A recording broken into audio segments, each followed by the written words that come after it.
Hello YouTube fans, my name is Leo, and welcome back to another game review video by the Supersonic Lion. This is my brother Ed, who is always our guest on the show of game reviews, and this is our game we have today. It's called Election Night, and we shall do a big explanation on how this works. So here's the box, here's the board. There are cards, but that's not how we play it in this version, because it's multiplication, but there's also a subtraction version. And therefore, with this game, I probably should do a little explanation on how the United States Electoral College works. You see, in each state, the people have to vote for a presidential candidate. This president in the United States right now is Joe Biden, and he was against Donald Trump in the 2020 election. And some states are Democrat, some states are Republican, and because of how big their states are in terms of population, not area, they have a certain number of votes, which are on here, as you can view right here. The more votes a state has, the better it is for a candidate to win. And if bigger states have won a party, then that candidate has a better chance to win. And also, there are dice that Ed has been having, and you roll them. And this is how it's all called an addition game. I just rolled a 5 and an 8. Because I rolled a 5 and an 8, that's 13 by adding up. 13, as you can see on the board, let's get it up, includes these states. Texas, It's kind of... Georgia, Virginia, Nevada, and Maine. The most biggest out of them, as viewed in the points list, is of course, you guessed it, Texas, with 38 points. Now let's roll these dice. 17. Unfortunately for us, South Carolina with 9 votes is the biggest, and not much trail behind it, as in Oregon with 7 and New Hampshire with 4. But the biggest state of all is the biggest state by population and second biggest by area in the country, California, 55 whole votes. It's the second it's the first by population, third by area. Okay, since Ed is younger, let's let him give his go first. He's purple. Can I have the die?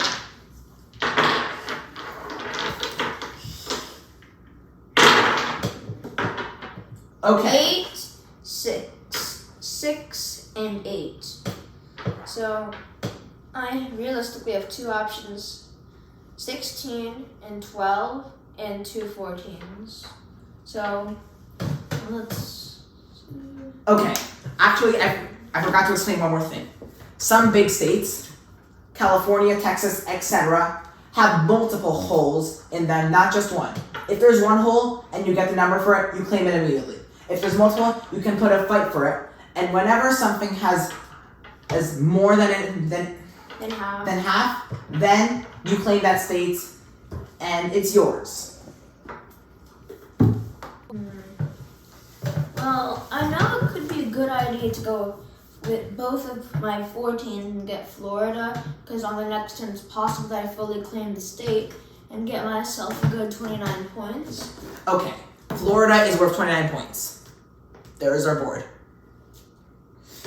But it does not have to do this. He can also do a 16, which has the states Wisconsin with 10 points, Louisiana with 8, Oklahoma with 7, and a pure 3 measling with Montana. But at the same time, he can do a 12 and try to fight for the most populous state. 55-pointer, California. But he can also do Ohio, which is 18 points. Our home state, New Jersey, 14 points. Mississippi with 6 points. Idaho with 4. And both South Dakota and Washington, D.C. In this game, Washington, D.C. is a state with 3 points. So, as I said, all of this will come down to what Ed does. Well, if I go 2 14s, then on the next turn it's possible that I get Florida, which is a good state. And in California, I need at least 5 votes in California. Wisconsin is the highest in 16. And it's only 10. but it's a fight, so I don't think it's worth it. So I think it's a better idea to go with 2 votes in Florida. Lock it in? Yes. Okay. Ed hasn't claimed Florida just yet, but if he manages to do so, he is going to win himself a full 29 points and be far ahead of me. This is how the board looks. If he gets one more on Florida, Florida is going to be his, and nobody can attack that state. But if Florida becomes mine, then I get the 29 points. Okay. Yeah, but it's going to be a close one because we're going to need to get all the points in Florida, the remaining. Okay. Roll. Okay.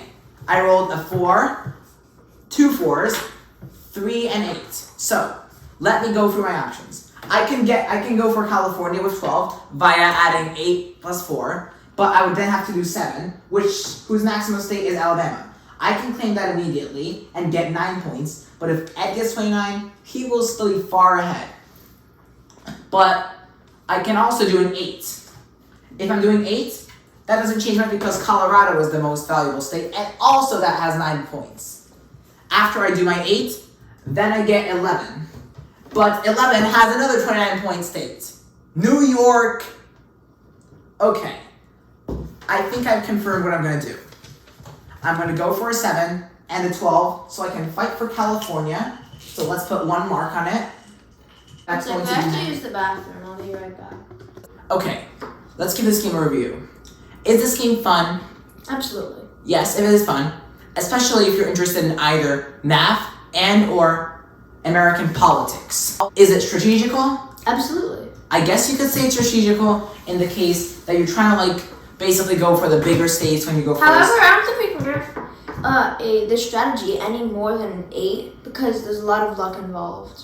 Strategy is 8, but luck is kind of involved in that. So And fun. it's of course a 10. Fun's probably a 9, honestly. Yeah, this game is overall good. Bye, make sure to hit that subscribe button for more and see you next time.